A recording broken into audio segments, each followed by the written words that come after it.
Hello dear students and learner, my name is Shahnawaz Ahmed और आज हम लोग अपने फ्लूइड मैकेनिक्स में एक नए चैप्टर को स्टडी करने जा रहे हैं जिसका नाम है energy loss in pipe flow. ठीक है, तो ये टॉपिक आज हम लोग डिटेल में स्टडी करेंगे। इससे पहले तक हम लोगों ने लैमिनार फ्लो थ्रू पाइप्स को क्या कर लिया था, स्टडी कर लिया था। ये एक बहुत इंपॉर्टेंट टॉपिक है, पूरा चैप्टर भी कह सकते हैं। इसमें बहुत सारी चीज़ों को हम लोग ध्यान से देखेंगे और उसके बारे में हम लोग बात करेंगे। उससे बहुत सारे ऑब्जेक्टिव के क्वेश्चंस डायरेक्टली आते हैं और न्यूमेरिकल भी पूछे जाते हैं। तो आज हम लोग स्टडी करने जा रहे हैं energy loss in pipe flow. Clear? तो देखिए, अगर हम पाइप फ्लो की बात करें तो पाइप फ्लो में एनर्जी लॉस जो होता है वो बेसिकली कितने टाइप का होता है? 2 टाइप्स का। ठीक है, एक कहलाता है एनर्जी लॉस या लॉस कहलाता है मेजर लॉस। ठीक है, और दूसरा लॉस कहलाता है माइनर लॉस। ठीक है, देखिए major loss and minor loss, यही 2 टाइप के एनर्जी लॉसेस हैं जो पाइप के अंदर होते हैं। क्लियर है? तो अब बात होगी कि मेजर लॉस किसको कहेंगे और माइनर लॉस किसको कहेंगे। तो बहुत सिंपल है, energy loss due to friction is called major loss. ठीक है, तो अगर कोई भी पूछे आपसे कि मेजर लॉस किसको कहते हैं तो आप कहेंगे कि sir energy loss due to friction is called major loss. ठीक है, और इसको मेजर क्यों कहा गया? तो सीधी सी बात है कि जो भी एनर्जी का लॉस होता है उसका 80 to 90% लॉस जो होता है टोटल लॉस का, वो कौन सा लॉस होता है? लॉस ड्यू टू फ्रिक्शन होता है। तो इसका एक बहुत बड़ा अमाउंट है, बहुत ज्यादा लॉस का पार्ट यही है, इसीलिए इसको कौन सा लॉस कहा जाता है? Major loss. अब आ जाओ माइनर लॉस पर। तो अगर कोई पूछे कि व्हाट इज माइनर लॉस तो आप कहोगे कि loss in energy due to the change in velocity either in the magnitude or in the direction। क्योंकि देखो, जब भी आपसे पूछा जाए कि माइनर लॉस किसको कहते हैं तो आप ये नहीं बोलेंगे सर सडन कॉन्ट्रैक्शन में जो लॉस है वो माइनर लॉस है, सडन एक्सपेंशन में जो लॉस है वो माइनर लॉस है, बेंड पर जो लॉस है वो कौन सा लॉस है? Minor loss. अब ये सब नहीं बोलेंगे, आप क्या कहेंगे? आप कहेंगे कि sir the loss due to change in velocity either in the magnitude और either in the direction is called minor loss. इसी वजह से देखिए, अगर हम लोग यूनिफॉर्म क्रॉस सेक्शन का पाइप मानते हैं तो उसमें वेलोसिटी का चेंज हम लोग नेग्लिजिबल है क्योंकि आपका क्रॉस सेक्शन एरिया चेंज नहीं कर रहा है। तो वहां पर केवल कौन सा लॉस होता था? केवल फ्रिक्शन लॉस होता था, माइनर लॉस नहीं लेते थे। और इसको माइनर इसलिए कहते हैं क्योंकि फॉर अ बहुत ही लॉन्ग पाइपलाइन के लिए ये माइनर लॉस जो होता है इसका अमाउंट मेजर लॉस के कंपैरिजन में बहुत कम होता है, इसीलिए इसको क्या कहा जाता है? Minor loss. ठीक है, और अगर माइनर लॉस का वैल्यू मेजर लॉस के कंपैरिजन में 5% या 5% से कम है तो माइनर लॉस को हम लोग क्या कर देते हैं? नेग्लेक्ट कर देते हैं। लेकिन अगर माइनर लॉस मेजर लॉस का 5% से ज्यादा है तो इसको हम लोग नेग्लेक्ट नहीं करेंगे। ठीक है, तो जनरली इसको माइनर लॉस इसीलिए कहते हैं क्योंकि इसका वैल्यू बहुत कम होता है with comparison to major loss. ठीक है, इसीलिए जनरली हम लोग माइनर लॉस को नेग्लेक्ट करके चलते हैं। लेकिन जब भी कोई पूछे कि माइनर लॉस क्यों होता है, हमेशा जवाब दो। जैसे देखो, अगर कोई बोलेगा मेजर लॉस क्यों होता है तो आप बोलोगे ना सर फ्रिक्शन के कारण होता है। अब कोई पूछे कि माइनर लॉस क्यों होता है तो ये थोड़ी बोलोगे सर सडन कॉन्ट्रैक्शन के कारण होता है, सडन एक्सपेंशन के कारण होता है, पाइप के एंट्री पर होता है, पाइप के एग्जिट पर होता है, बेंड पर होता है। तो ये तो आप टाइप ऑफ माइनर लॉसेस बता रहे हो। ठीक है, that is loss due to sudden contraction, type of minor loss है। लेकिन माइनर लॉस हुआ क्यों? तो आप कहोगे कि सर माइनर लॉस का जो मेन रीजन है वो है चेंज इन वेलोसिटी। या तो वेलोसिटी का मैग्नीट्यूड बदलेगा या फिर वेलोसिटी का क्या बदलेगा, डायरेक्शन। अब तुम खुद सोचो, अगर हम सडन कॉन्ट्रैक्शन करते हैं तो वेलोसिटी की वैल्यू बढ़ेगी, तो वेलोसिटी का मैग्नीट्यूड बदला, डायरेक्शन नहीं भी बदला तो मैग्नीट्यूड बदला ना। सडन एक्सपैंड कर दिया, वेलोसिटी डिक्रीज करेगी, वेलोसिटी की वैल्यू फिर से क्या हुई, घटी, ठीक है, चेंज की। आपने क्या किया, पाइप के एंट्री पर वेलोसिटी चेंज होगा, पाइप के एग्जिट पर वेलोसिटी चेंज होगा, बेंड पर वेलोसिटी का अगर मान लो मैग्नीट्यूड नहीं भी बदल रहा है, डायरेक्शन बदल जाएगा, ठीक है। तो लॉस ड्यू टू जितना ये बताए, ये सब टाइप्स ऑफ माइनर लॉसेस हैं, और मेजर लॉस का केवल एक ही कारण है, वो है फ्रिक्शन, और उसको एक ही तरीके से हम लोग बात कर सकते हैं फ्रिक्शन लॉस निकाल करके। क्लियर है? तो यहां पर केवल आपको क्या पता चला कि दो टाइप का एनर्जी लॉसेस होगा, एक होगा मेजर लॉस, दूसरा होगा माइनर लॉस। और हम लोगों को पता है कि मेजर लॉस की अगर हम बात करें तो मेजर लॉस हम लोग कैसे फाइंड आउट करते हैं, तो major loss, loss due to friction है, तो उसको हम लोग निकालने के लिए आपके पास एक इक्वेशन होता है जिसको हम लोग कहते हैं डार्सी-वीबैक इक्वेशन, ठीक है। तो हम लोग अगर मेजर लॉस की बात करें तो हम लोग मेजर लॉस को कैसे फाइंड करते हैं, मेजर लॉस को हम लोग फाइंड करते हैं डार्सी-वीबैक इक्वेशन से। और मैंने बताया था ना कि this equation is valid for laminar as well as turbulent flow through pipes, ठीक है। दैट इज कि ये इक्वेशन चाहे आपका लैमिनार फ्लो हो या टर्बुलेंट फ्लो हो, लेकिन किसमें होना चाहिए, तो मोस्ट इंपॉर्टेंट बात, पाइप में। दोनों के लिए अगर आपको फ्रिक्शन लॉस निकालना है तो आपको केवल एक ही इक्वेशन है जो दोनों का रिजल्ट दे सकता है। लेकिन लास्ट लेक्चर में मैंने सिखाया है कि अगर ये पता चल गया कि फ्लो लैमिनार है तो लैमिनार का हेड लॉस निकालने का भी तरीका सिखाया था, वो था आपका पुज़िलियस इक्वेशन, ठीक है। तो आप पुज़िलियस इक्वेशन से भी निकाल सकते हैं, जो हमने लास्ट लेक्चर में आपको सिखाया है 32 म्यू वीएल करके, ठीक है।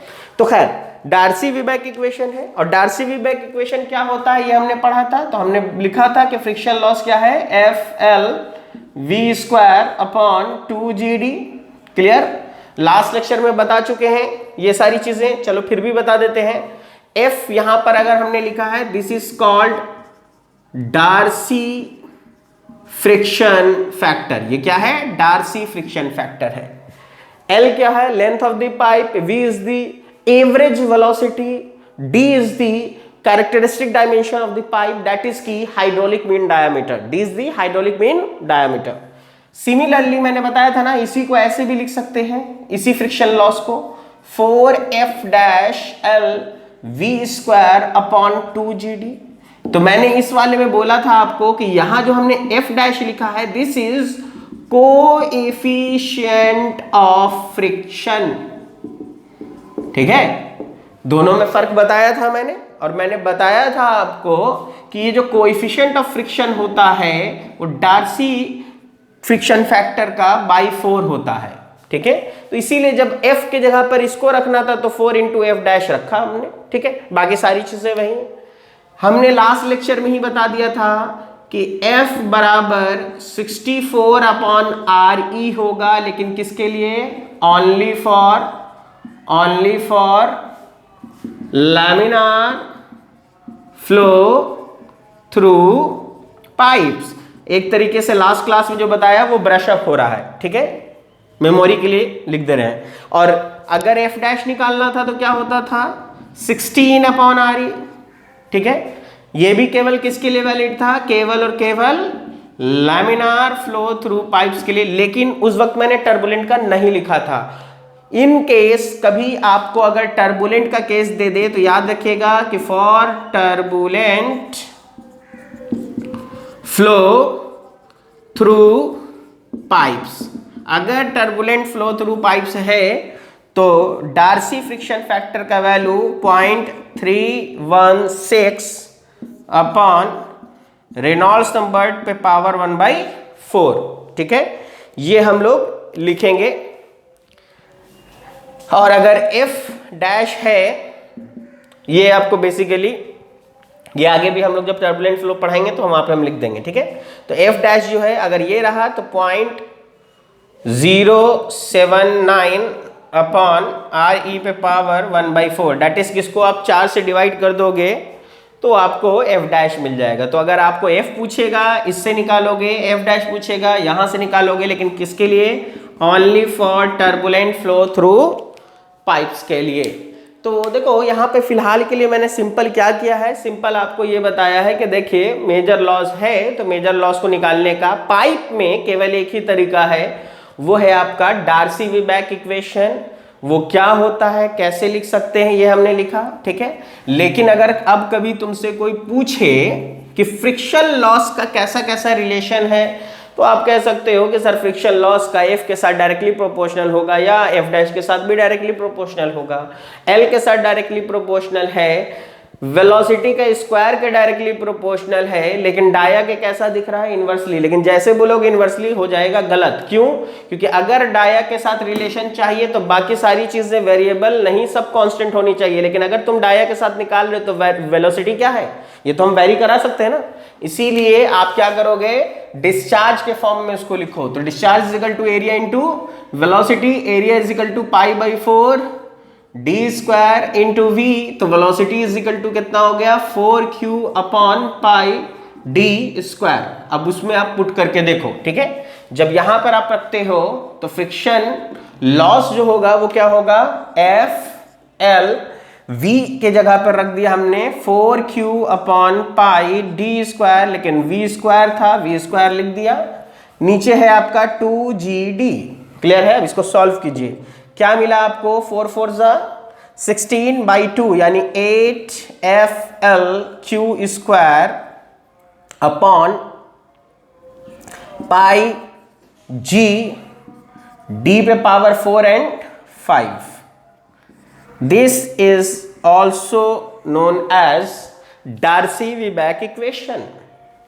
तो अगर कभी मान लो एग्जाम में क्वेश्चन दे, ठीक है, और आपसे पूछे कि अकॉर्डिंग टू द डार्सी-वीबैक इक्वेशन, या ये कहा जाए कि फ्रिक्शन लॉस का डाया के साथ कैसा रिलेशन है, आप बोलेंगे कि डाया के पावर 5 के इनवर्सली रिलेटेड है। क्योंकि देखो इनकम्प्रेसिबल फ्लूइड है, उसका पाइप का डाया बदलते भी रहोगे तो भी वेलोसिटी चेंज होता भी रहेगा, लेकिन डिस्चार्ज हमेशा कांस्टेंट रहेगा, क्योंकि इनकम्प्रेसिबल फ्लूइड के लिए डिस्चार्ज का रहता है कांस्टेंट, ठीक है।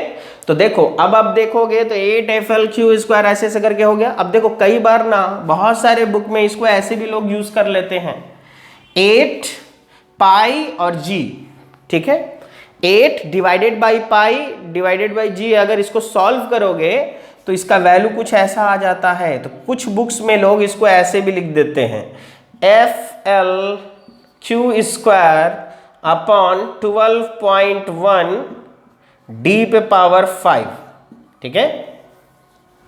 तो कई बार लोग इसको ऐसे भी लिख देते हैं कि डार्सी-वीबैक इक्वेशन ये है, लेकिन हम आपको यही कहेंगे कि आप ये यूज करो, ये यूज करो, ये भी कर सकते हो, ऐसा नहीं ये हमने बस सॉल्व कर दिया 8/पाई इंटू जी। लेकिन देखो सॉल्व करने पर देखोगे ना तो 12.1 समथिंग समथिंग कुछ आ जाता है। तो अगर बहुत लॉन्ग कैलकुलेशन का क्वेश्चन है जिसमें 5-6 बार है, हमने तो यहाँ पर एक ही डिजिट लिया डेसिमल के बाद, तो 4-5 कैलकुलेशन के बाद वैल्यू जो है ना वेरी कर सकता है। इसीलिए कोशिश क्या करो, इसको ही इस्तेमाल करो। अगर डिस्चार्ज के फॉर्म में है, क्वेश्चन में पूछ रहा है तो, या फिर इसको इस्तेमाल करो, या ये पूछ रहा है तो इसके पूछो। अगर मान लो डायरेक्ट निकालना है तो आप इसको यूज कर सकते हो, ठीक है, क्लियर है। तो डार्सी-वीबैक इक्वेशन को आप ऐसे भी लिख सकते हो और ऐसे भी लिख सकते हो। अब इसके आगे अगर हम बात करें, ठीक है, कई बार ऐसा होता है कि आपको चैनल के साथ डार्सी के साथ उन दोनों को रिलेट कर लेता है। तो देखो चैनल फ्लो आप अलग से डिटेल में जहां भी पढ़ना होगा पढ़िएगा, क्योंकि हम चैनल फ्लो आपको नहीं पढ़ा सकते हैं, मैकेनिकल के स्टूडेंट्स को चैनल फ्लो पढ़ना नहीं होता है, क्लियर। तो देखिए अगर चैनल से, लेकिन इतना बता जरूर सकते हैं कि चैनल के साथ अगर रिलेट कर रहा है तो चैनल फ्लो में फ्रिक्शन लॉस को निकालने का जो तरीका है वो क्या है, वो है आपका चेजीज इक्वेशन है, ठीक है। तो चेजीज इक्वेशन जो होता है इससे चैनल में हम लोग क्या निकालते हैं, फ्रिक्शन लॉस निकालते हैं। और चेजिस इक्वेशन के अकॉर्डिंगली हेड लॉस क्या होता है, वो होता है आपका 4v²L/c² इंटू डी, ठीक है। और ये c क्या है, तो चेजिस कांस्टेंट है। तो फिलहाल के लिए देखिए ये मैंने डायरेक्ट लिख दिया कि चेजिस फार्मूला ये होता है। कैसे आया, क्या आया, ये चैनल वाले जो पढ़ते होंगे उन लोगों को सीखना होता होगा, ठीक है। बट यहाँ पे इसलिए बता दे रहे हैं, कभी कभी रिलेट करने के लिए पूछ लेता है। तो देखो ये head loss due to channel हो गया और ये head loss due to pipe हो गया, FLV²/2GD, ठीक है। ये चैनल का लॉस हो गया, ये पाइप का लॉस हो गया। तो कई बार ऐसे करके पूछ लेता है, सपोज दैट एक चैनल है एक पाइप है, ठीक है, और दोनों बिल्कुल एक जैसा ही है और दोनों में जो head loss due to friction है वो भी सेम है। तो बताइए कि हम लोग इस C का F का क्या रिलेशन होगा। तो दोनों को हम बराबर कर देते हैं, 4v²L/c² into D which is equal to FLV²/2GD। अब इसको सॉल्व करके देखिए, D से D कैंसिल हो गया, यहाँ पर D क्या होगा, हाइड्रोलिक मीन डेप्थ, यहाँ पर हाइड्रोलिक मीन डाया है, दोनों कैरेक्टरिस्टिक डायमेंशन है, दोनों सेम ही है, तो हम काट दे रहे हैं, ठीक है। v² से v² कैंसिल आउट कर दिया, L से L हमने क्या कर दिया, कैंसिल आउट कर दिया। और भी कुछ कटेगा तो नहीं। अब इसको सॉल्व करके देखो, अगर हम C का वैल्यू यहाँ से निकालना चाहते हैं तो ये 2G किधर आ गया ऊपर, तो कितना हो गया 8G, ये F नीचे भेज दिया हमने, ठीक है, विच इज इक्वल टू C² लिख सकते हैं, देखिए आप यहां से, ठीक है। तो यहां से अगर हम चाहें तो C बराबर क्या लिख दें, √8G/F, यानी C एंड F का जो रिलेशन है वो क्या है, √8G/F का है। तो आप कह सकते हो कि कभी ऑब्जेक्टिव में शायद आपसे पूछ लिया जाए तो आप इसको बता सकते हो, ठीक है। बट इतना ही डायरेक्टली मैंने बताया, ये कैसे आया क्या आया ये सब चैनल फ्लो जो लोग पढ़ते हैं वो लोग आपको बता सकते हैं, ठीक है। इसके बारे में हम लोग डिस्कशन नहीं करेंगे, ठीक है। ये आता है, दोनों को रिलेट करोगे, ये रिजल्ट हो गया, ठीक है। अब देखो, तो मेजर लॉस केवल आपका किसके कारण है, फ्रिक्शन के कारण है। उसके बारे में हमने बात कर ली कि डार्सी-वेबैक से निकाल सकते हैं, और डार्सी-वेबैक जो है वो लैमिनार फ्लो और टर्बुलेंट फ्लो थ्रू पाइप दोनों के लिए लगा सकते हैं, ठीक है। चेजिस इक्वेशन और डार्सी-वेबैक इक्वेशन में रिलेशन क्या हो सकता है हमने निकाल लिया।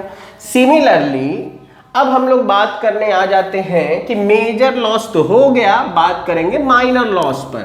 तो हम लोग बात करते हैं कितने टाइप के माइनर लॉसेस हैं, ठीक है। तो अब हम लोग माइनर लॉस पे बात करते हैं। तो सबसे पहले हम लोग बात करेंगे first type of minor loss, और मैंने अभी बता दिया है, loss due to change in velocity either in the magnitude और in the direction is called minor loss. तो उसमें सबसे पहले हम लोग आ जाते हैं loss due to sudden expansion. Suppose that मैंने पहला केस ले लिया है कि loss due to sudden expansion. तो इसके लिए मान लो हम एक डायग्राम बना देते हैं, सपोज दैट यहां पे, ठीक है। मैंने कहा कि एक पाइप कनेक्शन है और ये पाइप कनेक्शन में सडनली क्या हो रहा है, एक्सपेंशन हो रहा है, ठीक है। मैंने एक एक्सपेंशन यहां पर सपोज दैट ऐसे करके दिखा दिया आपको, ठीक है।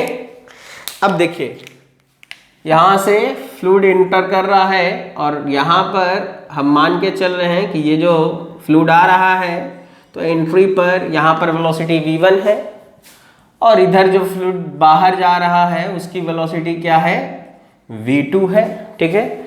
अब फ्लूइड कैसे फ्लो करेगा, तो फ्लूइड ऐसे करेगा, ठीक है, बाउंड्री से टच होके नहीं करेगा, वो फ्लूइड ऐसे पास कर जाएगा। तो आपको यहां और यहां के में दोनों जगह में वेलोसिटी चेंज कर रहा होगा। सडन एक्सपैंड कर रहे हैं तो हमको पता है कि v2 छोटा होगा और v1 क्या होगा, ज्यादा होगा। एरिया बढ़ेगा तो वेलोसिटी डिक्रीज करेगी। तो इस तरीके के हेड लॉस को, यानी loss due to sudden expansion जो है, इस तरीके के हेड लॉस को बताया था दो साइंटिस्ट ने मिलके, और उन्होंने जो इक्वेशन दिया था उसको कहा जाता है बोर्डा-कार्नोट इक्वेशन, ठीक है। तो ये जो इक्वेशन लिखा है वो दोनों ने मिलके बताया है, बोर्डा कार्नोट इक्वेशन, ठीक है। और वो इक्वेशन क्या है? तो बहुत सिंपल, v1 माइनस v2 का होल स्क्वायर बाई 2g, ठीक है। तो बोर्डा कार्नोट इक्वेशन है और इन्होंने ही बताया था कि v1 माइनस v2 का होल स्क्वायर बाई 2g लिख सकते हैं, या फिर अगर वेलोसिटी को हम एरिया इंटू वेलोसिटी के टर्म्स में निकालें तो जितना डिस्चार्ज यहाँ होगा उतना डिस्चार्ज यहाँ होगा, a1 v1 बराबर a2 v2। तो क्यों ना हम v1 को भी किसके टर्म्स में लिख दें, v2 को भी किसके टर्म्स में लिख दें, v1 के टर्म्स में लिख दें। तो हम इसको ऐसे भी लिख सकते हैं, v1 by 2g, v1 square by 2g into 1 minus a1 by a2, ठीक है। तो आप इसको ऐसे भी फाइंड आउट कर सकते हो। दूसरा अब हम लोग बात कर लें, इस बार हम ले लेते हैं loss due to sudden contraction. Loss due to sudden contraction, अचानक से क्रॉस सेक्शनल एरिया हम लोग क्या करना चाहेंगे, डिक्रीज कर देंगे। वहां इंक्रीज किया था, अब डिक्रीज कर देंगे, ठीक है। तो देखिए हमने एक पाइप कनेक्शन लिया, suppose that this is the pipe connection, ठीक है, और हमने सडन कॉन्ट्रैक्शन कर दिया है, ठीक है। हमने क्या कर दिया यहां पर, suddenly cross sectional area of the pipe को क्या कर दिया, डिक्रीज कर दिया, ठीक है। क्लियर है? इधर से आपको फ्लो इन हो रहा था, तो अब आप देखो फ्लूइड जो जाएगा वो फ्लो करेगा, वो कुछ इस तरीके से फ्लो करेगा। फ्लूइड ऐसे फ्लो कर रहा होगा, यहां से ऐसे होगा, ठीक है, और फिर ऐसे जाएगा, ठीक है। सपोज दैट यहाँ पे भी लिया तो फ्लूइड ऐसे जाएगा, फिर ऐसे करके फ्लो करेगा, ठीक है। तो यहाँ से लेकर के यहाँ तक जो रीजन बन रहा है, दिस इज कॉल्ड, आप लोगों को पहले भी बताया है मैंने, vena contracta. Vena contracta, this is C, this is 0.2, this is 0.1, suppose that, ठीक है।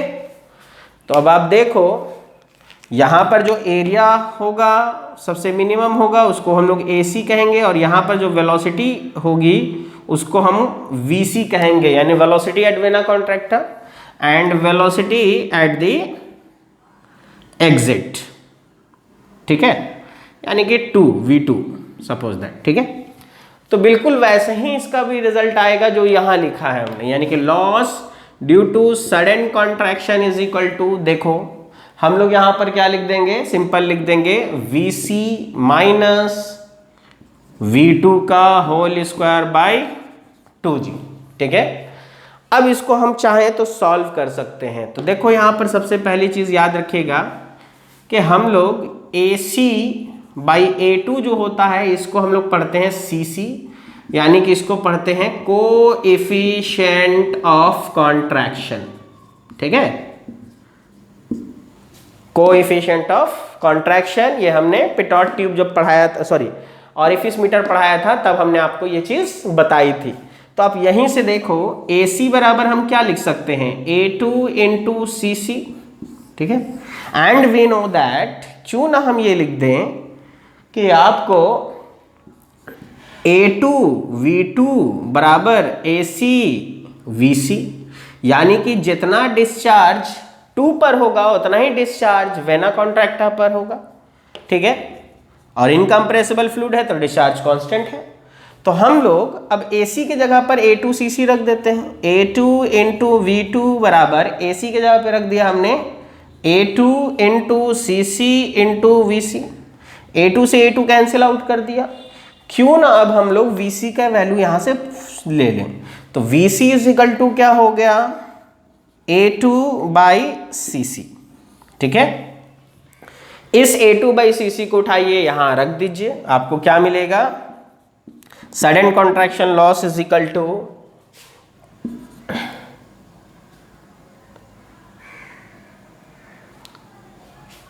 सॉरी यहां पे just a minute, VC is equal to, यहां पे हमने ये गलत लिखा है, इसको करेक्ट कर लीजिए। V2 अगर निकालना हो, A2 कैंसिल आउट हो गया तो V2 इज इक्वल टू हो गया है, यानी कि VC इज इक्वल टू हो गया V2 बाई CC, ठीक है। तो हम लोग V2 बाई CC को यहां पुट कर देंगे, तो VC की जगह पे हमने रख दिया V2 by C C minus V2 का होल स्क्वायर बाई 2G। ऐसा करो, सडन कॉन्ट्रैक्शन है, आप V2 स्क्वायर बाई 2G को कॉमन लो, यहाँ से क्या बचेगा 1/cc माइनस 1 का होल स्क्वायर। इसीलिए बहुत सारे बुक्स में जब आप देखोगे तो डायरेक्टली यही लिखा जाता है, ठीक है, लेकिन ये आया यहाँ से है। अब यहाँ पर देखो, अगर आपको सीसी की वैल्यू पता है या एरिया का रेशियो वगैरह दिया है तो निकाल सकते हो, लेकिन अगर नहीं पता हो तो आपको बता दें, इन जनरल 1/cc माइनस 1 का होल स्क्वायर जो होता है इसका वैल्यू अप्रॉक्सीमेटली कितना लिया जाता है 0.5। इसीलिए अगर इनका वैल्यू ना दिया हो तो loss due to sudden contraction आप हमेशा क्या लेंगे 0.5 V2 स्क्वायर अपॉन 2G ही लेंगे, अगर सीसी का वैल्यू नहीं गिवन हो तब। क्लियर है, ठीक है। तो हम लोग यहां से loss due to sudden contraction निकाल सकते हैं। तीसरा, इसके बाद आ जाते हैं loss of head at the entrance of pipe, ठीक है, loss of head at the entrance of pipe, ठीक है। पाइप के एंट्रेंस पर अब हम लोग देख लेते हैं, यानी कि loss of head eight pipe entry, ठीक है। सपोज दैट मैंने एक रिजर्वायर बना लिया, यहां पर ये दिखाया आपको, यहां से पाइप है, ठीक है, क्लियर है, ठीक है।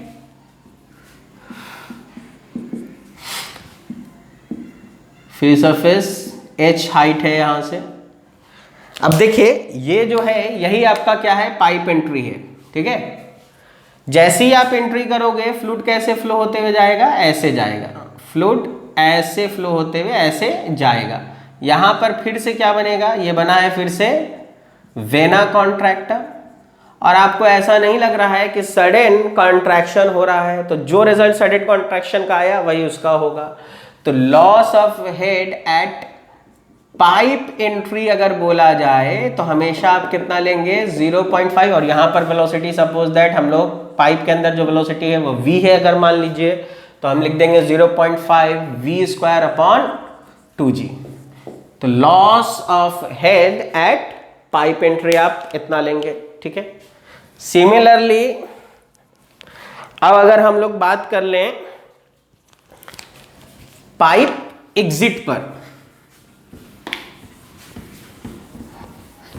तो देखिए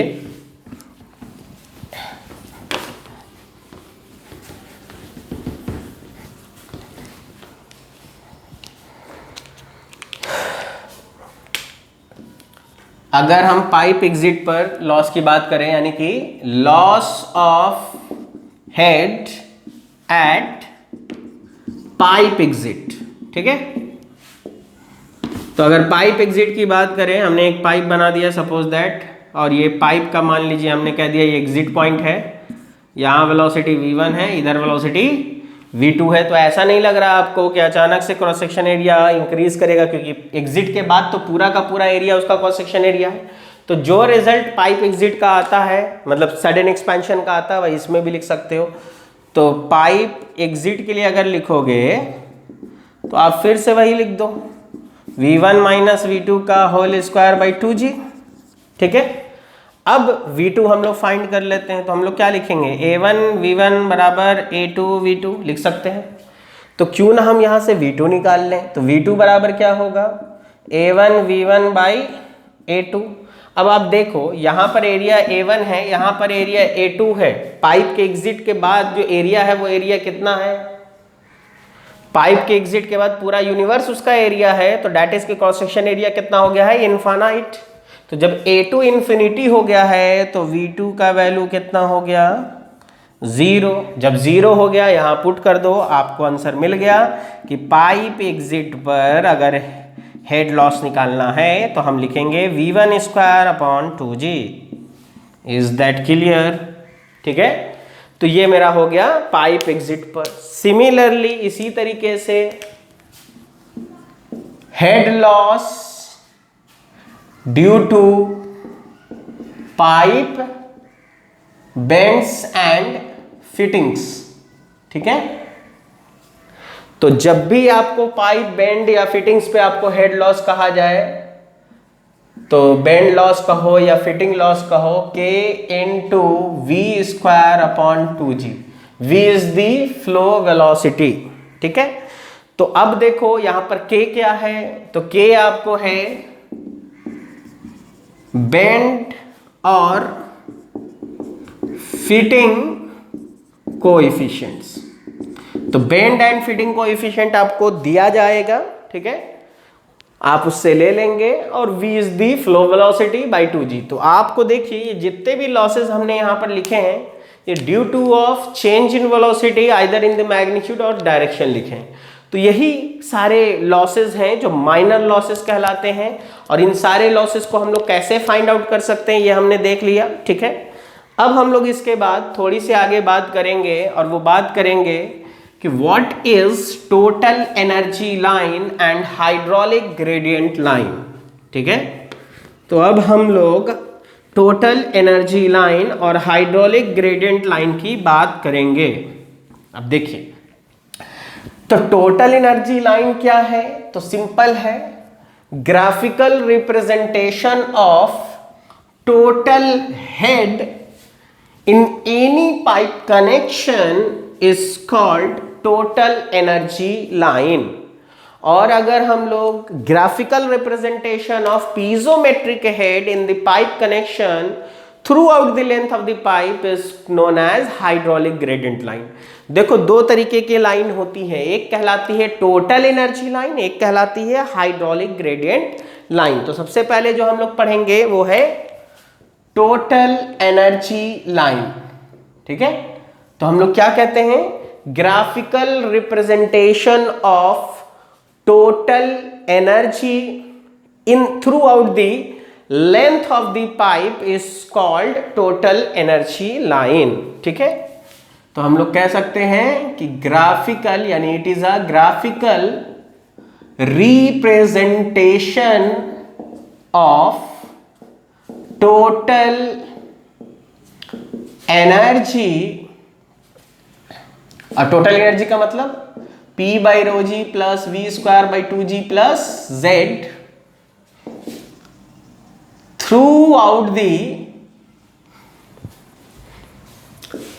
length of the pipe is called total energy line, total energy line, या फिर इसी को एक और नाम से जानते हैं energy gradient line. Energy grade line भी लिखते हैं कई लोग ग्रेडियंट लाइन भी लिखते हैं, जो लिखना है लिखो, शॉर्टकट में EGL, ठीक है। एंड दूसरा क्या है, हाइड्रोलिक ग्रेडियंट लाइन, या फिर इसी को पीजोमेट्रिक हेड लाइन भी कहा जाता है, ठीक है। अब ये क्या है, तो आपसे जब भी पूछा जाए कि what is hydraulic gradient line, और ये अक्सर ऑब्जेक्टिव के क्वेश्चन है ये दोनों, इसीलिए बता रहे हैं, तो आप इसमें कहेंगे it is the graphical representation of piezometric head and we know that piezometric head is P by rho G plus Z, okay। piezometric head throughout the length of the pipe, ठीक है। तो इसको हम लोग क्या कहते हैं, हाइड्रोलिक ग्रेडियंट लाइन, और उसको हम लोग कहते हैं टोटल एनर्जी लाइन। दोनों में देखो डिफिनेशन से ही समझ जाओ, यहां पर जो हम ग्राफ प्लॉट करेंगे उस ग्राफ में जो भी लाइन ड्रॉ करेंगे उस लाइन के पास स्टैटिक हेड होगा, काइनेटिक एनर्जी होगा और पोटेंशियल एनर्जी भी होगा। लेकिन अगर हम हाइड्रोलिक ग्रेडियंट लाइन ड्रॉ करेंगे तो उसके पास केवल और केवल प्रेशर हेड होगा और डेटम हेड होगा, काइनेटिक हेड नहीं होगा। इसी वजह से समझ जाओ कि in general most of the cases में हाइड्रोलिक ग्रेडियंट लाइन जब भी हम लोग ड्रॉ करेंगे तो वो हमेशा टोटल एनर्जी लाइन से क्या होगा, बिलो होगा, कभी ऊपर नहीं हो सकता है, बराबर भी हो सकता है लेकिन कब होगा अभी हम लोग देखेंगे, ठीक है। तो एटलीस्ट हमेशा नीचे रहेगा या उसके बराबर रहेगा। तो बेहतर है कि हम लोग थ्योरी में बात करें, क्यों ना हम आपको एक ड्रॉ करके दिखाते हैं, देखो क्या चीज़ है। ठीक है, डेफिनेशन समझ में आ गया होगा, बहुत सिंपल डेफिनेशन है। अब देखो इसको हम ड्रॉ करना बता रहे हैं, क्योंकि जनरली ड्रॉ करना लोग नहीं बताते हैं।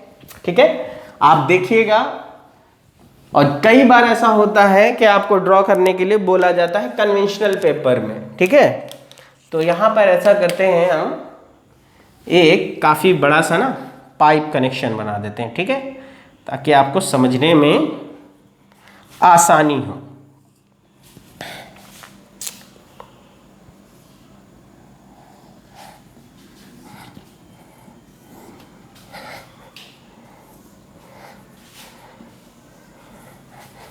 सपोज दैट एक रिजर्वायर है। ठीक है, इस रिजर्वायर के पास जो फ्लूइड अभी यहां पर है, इसके पास वो कितना है, h हाइट तक है। क्लियर? ठीक है, यानी कि इनिशियली अगर यहां पर ये बंद है तो यहां पर h हाइट है इसके पास एनर्जी, और उसी टोटल एनर्जी को मैंने देखिए यहां तक दिखाया है। ठीक है, यानी कि अगर हेड के फॉर्म में एनर्जी को लिखेंगे तो हम कहेंगे ना कि इसके पास अगर ये बंद है तो टोटल एनर्जी केवल पोटेंशियल एनर्जी है, और वो पोटेंशियल एनर्जी कितना हेड है, तो mgh, तो h हेड के बराबर एनर्जी है। अब देखो जैसे ही आप यहां से कनेक्शन को, यहां से वॉल्व को खोलोगे, फ्लूइड इसमें आना शुरू होगा, और फ्लूइड जैसे ही यहां से आना शुरू करेगा, यहां पर कौन सा लॉस होगा, एंट्रेंस लॉस होगा। यानी कि जो हेड लेकर के आया था वो जैसे ही आपने पाइप ऑन किया, आपके पास जो आप फ्लूइड इसके अंदर फ्लो करना शुरू करेगा, वो h हेड के बराबर एनर्जी लेके फ्लो करना नहीं शुरू करेगा। मान लो ये 100 था, यानी 100 मीटर के बराबर जो एनर्जी होती वो था। अब देखो जैसे ही हमने ये खोला, आपको एंट्री पर लॉस होगा, और मान लीजिए 1 मीटर के बराबर लॉस हो गया, कम होता है ना, तो आपके पास 100 का हेड था, लेकिन जैसे पाइप के एंट्री पर आए, वो हेड क्या हो गया, 99 बचा। ठीक है, अब इसके मतलब ये है कि यहां से लेकर के आप ये कह सकते हो कि सर ये जो हुआ है ये क्या है, लॉस ऑफ हेड है ड्यू टू पाइप एंट्री। ठीक है, और अभी हमने सिखाया है पाइप एंट्री पर हेड लॉस क्या होता है। अगर इसकी वेलोसिटी यहां पर कितनी है, v1 स्क्वायर है, तो आप क्या लिखोगे, आप लिखोगे कि सर पाइप एंट्री है, सडन कॉन्ट्रैक्शन वाला खेल है, तो 0.5 v1 स्क्वायर बाई 2g, यानी इतना मेरा एनर्जी लॉस हो गया होगा यहाँ। ठीक है, क्लियर? यहां से लेकर के यहां तक अब वेलोसिटी में कोई चेंज नहीं हो रहा है, क्योंकि हम मान के चल रहे हैं कि इसका डाया जो है वो है D1 और इसका डाया जो है वो है D2, और दोनों ही पाइप अलग अलग डाया का है, लेकिन ये पाइप यूनिफॉर्म है, वो भी पाइप क्या है, यूनिफॉर्म है। इसका लेंथ L1 है, इसका लेंथ L2 है, इसका फ्रिक्शन फैक्टर F1 है, इसका फ्रिक्शन फैक्टर, इस वाले पाइप का लेंथ L2 है, इसका फ्रिक्शन फैक्टर F2 है। ठीक है, यहां जो वेलोसिटी फ्लूइड की आएगी वो चेंज करेगी, और ये है v2। तो अब देखो, तो जैसे ही आपने एंट्री पर गए इतना हेड लॉस हो गया, यानी कि जो भी एनर्जी लेकर के आए थे, यानी कि हेड को अगर हम लिखना चाहते थे तो हम लोग हेड कैसे लिखते थे, हमने लिखा p by rho G plus v1 square by 2g plus z1 is equal to total head. ठीक है, और मान लो टोटल हेड हम 100 मान रहे थे, लेकिन जैसे एंट्री पर आए इस टोटल हेड में से इतना क्या होगा, घट जाएगा, अब वो एनर्जी बचेगा। इसीलिए मेरा एनर्जी लाइन यहां से ड्रॉ करके कहां चलाया, यहां से, यानी कि यहां पर एनर्जी लाइन ये होगी, जैसे ही एंट्री पर आए यहां पहुंच गए। अब यहां से लेकर के यहां तक, यहां से लेकर के यहां तक अगर हम लोग देखें तो जो एनर्जी का लॉस होगा, ये लॉस कौन सा लॉस होगा, यानी कि आप कहोगे कि सर यहां से लेकर के यहां तक जो एनर्जी लॉस है ये कौन सा लॉस है, आप कहोगे loss of head due to friction in pipe 1। Pipe 1 में फ्रिक्शन के कारण लॉस, और ये मेजर लॉस है, इसलिए देखो कितना सारा है, तो ये हमने लिखा HF1 which is equal to F1 L1 V1 square by 2GD1। ठीक है, इसीलिए अब जो आपके पास एनर्जी है वो घट के यहां पहुंच गई है। अब देखिए यहां पर आए, सडन एक्सपेंशन हो रहा है, यानी कि यहां पर फिर से लॉस होगा, और लॉस ड्यू टू कितना होगा, सडन एक्सपेंशन, दैट इज कि यहां से लेकर के यहां तक जो लॉस है, सपोज दैट ये head loss due to sudden expansion होगा, और वो क्या होता है, तो वो होता है आपका V1 माइनस V2 का होल स्क्वायर बाई 2G। ठीक है, तो अब आपका एनर्जी लाइन यहां पहुंच गया। अब फिर यहां से लेकर के इस साइड सपोज दैट ये मान लो यहां पहुंच गया, ये लाइन यहां कहीं आ गया। ठीक है, ठीक है, तो यहां से लेकर के यहां तक जो लॉस हुआ है, ये लॉस कौन सा लॉस है, loss of head due to friction in pipe 2। ठीक है, और ये भी आपको मेजर लॉस है, और ये कैसे निकलेगा, HF2 is equal to F2 L2 V2 square by 2G। ठीक है, तो ये लॉस हो गया, यानी कि आपको यहां पे पाइप के एग्जिट पर पहुंचते पहुंचते जो अवेलेबल हेड बचा है वो ये है, लेकिन एग्जिट के बाद भी अगर देखेंगे तो एग्जिट पर भी थोड़ा बहुत क्या होगा, लॉस होगा, यानी कि यहां से यहां तक जो लॉस है ये loss of head eight pipe exit है। यानी कि आपको इस कनेक्शन में अगर कोई पूछे कि ये बताइए कि पाइप के एग्जिट के बाद कितना एनर्जी लेकर के फ्लूइड आएगा, तो ये जो हेड बचा होगा यही हेड है जो अब उसके पास अवेलेबल है, यानी जिस एनर्जी के साइड फ्लूइड क्या कर सकता है, फ्लो कर सकता है। ठीक है, तो ये जो हमने लाइन ड्रॉ किया है, ये हमने किसका ग्राफ प्लॉट किया है, तो ये हमने P by rho G plus V square by 2G plus Z बराबर कांस्टेंट का ग्राफ प्लॉट किया है। इसीलिए इसको हम लोग टोटल एनर्जी लाइन या फिर एनर्जी ग्रेडियंट लाइन या एनर्जी ग्रेड लाइन भी कहते हैं। बना लिया। एक चीज गौर करो, टोटल एनर्जी लाइन या एनर्जी ग्रेडियंट लाइन ऑलवेज किस तरफ जा रहा है, डाउनवर्ड डायरेक्शन में जा रहा है, कभी भी अपवर्ड डायरेक्शन में नहीं होगा। अगर कोई टोटल एनर्जी लाइन को ग्राफिकली प्लॉट करता है तो वो हमेशा डाउनवर्ड डायरेक्शन में इन द डायरेक्शन ऑफ फ्लो होगा, क्योंकि अपवर्ड डायरेक्शन में जाने का ये कैसे पॉसिबल है कि आप 100 एनर्जी लेकर के आ रहे थे और अचानक से एनर्जी 110 हो गया। एनर्जी हमेशा क्या होगा, इन the direction of flow decrease करेगा, इंक्रीज नहीं कर सकता है। ठीक है, तो इसका मतलब ये हुआ कि एनर्जी ग्रेडियंट लाइन हमेशा डाउनवर्ड ही जाएगा, अपवर्ड कभी नहीं जाएगा। और अगर अपवर्ड जा रहा है तो उसका एक ही मतलब है, बीच में आपने कोई एक्सटर्नल सोर्स लगाया है जो उसको एनर्जी प्रोवाइड कर रहा है, जैसे पंप। अगर हम पानी आ रहा है, पंप लगा दें तो पंप उसका प्रेशर क्या कर देगा, प्रेशर एनर्जी बढ़ा देगा, तो उसका जो हेड है बढ़ जाएगा। तो इसीलिए आप कहिएगा हमेशा कि टोटल एनर्जी लाइन हमेशा इन the direction of flow downward direction में जाएगा, कभी भी अपवर्ड डायरेक्शन में फ्लो के डायरेक्शन में अपवर्ड डायरेक्शन में नहीं जाएगा, हमेशा डाउनवर्ड डायरेक्शन में जाएगा। और अगर अपवर्ड डायरेक्शन में जा रहा है टोटल एनर्जी लाइन, इसका मतलब आपने एक्सटर्नल एनर्जी सोर्स उसके साथ अटैच किया है जो उसको एनर्जी प्रोवाइड कर रहा है। ठीक है, क्लियर।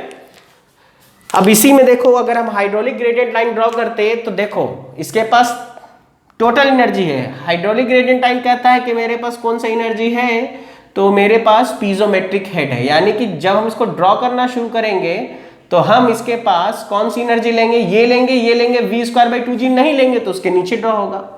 तो ये भी एकदम बिल्कुल इस तरीके से हम लोग ड्रॉ करेंगे। ठीक है, और इन दोनों के बीच का जो डिफरेंस होगा वो कौन सा डिफरेंस होगा, वो होगा काइनेटिक हेड का जो डिफरेंस होगा वही होगा, डेट इज कि इन दोनों के बीच में V स्क्वायर बाई 2G का डिफरेंस होगा हमेशा। ठीक है, यहां पहुंच गए। अब देखो यहां पर वेलोसिटी V1 है, यहां पर वेलोसिटी V2, और हमको पता है कि V1 ज्यादा है, V2 कम है। तो देखो ध्यान से, V2 घटेगा तो P2 बढ़ेगा। बर्नौलीज इक्वेशन पढ़ाया था तो मैंने बताया था ना, वेलोसिटी डिक्रीज करेगी तो प्रेशर बढ़ेगी। अब देखो इसके पास, इस लाइन के पास कौन कौन सी एनर्जी है, P by rho G plus Z बराबर कांस्टेंट, ठीक है। अब तुम खुद देखो, इसके पास तो वेलोसिटी का कोई चक्कर ही नहीं है, वेलोसिटी घट रहा है, प्रेशर बढ़ रहा है, इसके पास तो वेलोसिटी का मतलब ही नहीं है, तो प्रेशर बढ़ना लग जाएगा ना, ये बढ़ने लग जाएगा वहां पर। दैट इज की हाइड्रोलिक ग्रेडियंट एनर्जी जो है, हाइड्रोलिक ग्रेडियंट लाइन जो है वो डाउनवर्ड नहीं, किधर जाएगी, अपवर्ड डायरेक्शन में जाएगी। यानी कि इस जगह से अचानक से वो कहाँ चल जाएगा, ऊपर की तरफ चल जाएगा, और वो उतना ही जाएगा जितने से P2 बढ़ा होगा। अब इसके बाद फिर से ये क्या करेगा, फॉल करेगा, ठीक है। तो कहने का मतलब ये कौन सा लाइन है, this is hydraulic gradient line. तो हमेशा याद रखो, टोटल एनर्जी लाइन और हाइड्रोलिक ग्रेडियंट लाइन के बीच का जो डिफरेंस होता है वो कौन सा हेड देता है, वो देता है काइनेटिक हेड का वैल्यू देता है, दैट इज v²/2g का वैल्यू देगा, ठीक है। दोनों ही लाइन में फर्क क्या समझ में आया, टोटल एनर्जी लाइन हमेशा डाउनवर्ड डायरेक्शन में मूव करेगी, हाइड्रोलिक ग्रेडियंट लाइन डाउनवर्ड भी मूव कर सकती है, अपवर्ड भी मूव कर सकती है, डिपेंड कि आपका सिस्टम कैसा है, कॉन्ट्रैक्शन है, एक्सपेंशन है, क्या है, ठीक है। अगर मान लो वही सडन कॉन्ट्रैक्शन होता तो वेलोसिटी बढ़ जाती तो प्रेशर घट जाता, तो हाइड्रोलिक ग्रेडियंट लाइन ऊपर नहीं नीचे चल जाता, ठीक है। दूसरी चीज कि दोनों के बीच का डिफरेंस हमेशा ये होगा, लेकिन दोनों ही लाइन एक ही लाइन बन सकती है, कब, जब आपको स्टैग्नेशन पर चले जाओ, यानी कि the point at which the flow velocity becomes zero is known as stagnation point. और जब वेलोसिटी जीरो हो गई तो टोटल एनर्जी वही होगी जो पीजोमेट्रिक हेड होगी। इसी वजह से आप ये कह सकते हो कि सर स्टैग्नेशन पॉइंट पर total energy line and hydraulic gradient line दोनों एक ही होता है। क्लियर है, ठीक है। तो क्या समझ में आया कि आपको हाइड्रोलिक ग्रेडियंट लाइन हमेशा टोटल एनर्जी लाइन के नीचे हो सकता है या फिर उसके बराबर भी हो सकता है, ऊपर नहीं जाएगा। अगर कोई बोले कि hydraulic gradient line total energy line के ऊपर चला गया, क्रॉस कर गया, कट कर गया, नहीं होगा, ठीक है, हमेशा डाउनवर्ड होगा, ठीक है। दूसरी चीज, यूनिफॉर्म डाया का पाइप था, इसीलिए ये दोनों लाइन आपस में कैसी हैं, पैरेलल हैं। अगर नॉन यूनिफॉर्म डाया का पाइप होगा, ये दोनों लाइन हमेशा कभी भी पैरेलल नहीं होंगी। क्लियर है। तो होप कि आपको hydraulic gradient line and total energy line ये पूरा का पूरा आपको क्या हुआ होगा, समझ आया होगा, ठीक है। अब हम लोग फर्दर जो नेक्स्ट लेक्चर पढ़ेंगे इसके बाद, उसमें हम आपको पढ़ाएंगे पाइप कनेक्शन को, यानी सीरीज कनेक्शन को, पैरेलल कनेक्शन को, जंक्शन को and power transmission through pipes को, ठीक है। तो वो हम लोग फर्दर नेक्स्ट लेक्चर में देखेंगे। और कुछ दिन डिले होने का रीजन ये था कि माइक खराब हो गया था, तो न्यू पेयर ऑफ माइक को ऑर्डर करके आने में टाइम लगता है, तो इसी वजह से थोड़ा डिले हुआ है। अब आपको फर्दर रेगुलर डेली एक लेक्चर्स आपको मिल जाएंगे, ठीक है। सो एंजॉय कर रहे होंगे आप लोग lecture, so please like share and subscribe the channel. Till then good bye.